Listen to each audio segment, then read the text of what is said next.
The Ford Thunderbird was the first personal luxury coupe. The Mustang was the first pony car, and the evolution of all the V8 engines that Ford came out with.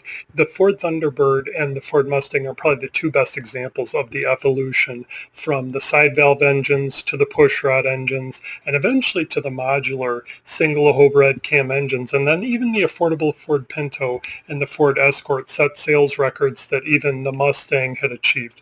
Then eventually the Thunderbird and the Mustang had to evolve with the newer CAFE standards. So they had to have more fuel efficient engines. And into the end of the 20th century and the 21st century, they switched to what's called the modular single overhead cam engines. But the Model T and the modern assembly line really set the tone for Ford as to constantly be evolving in this affordable technology.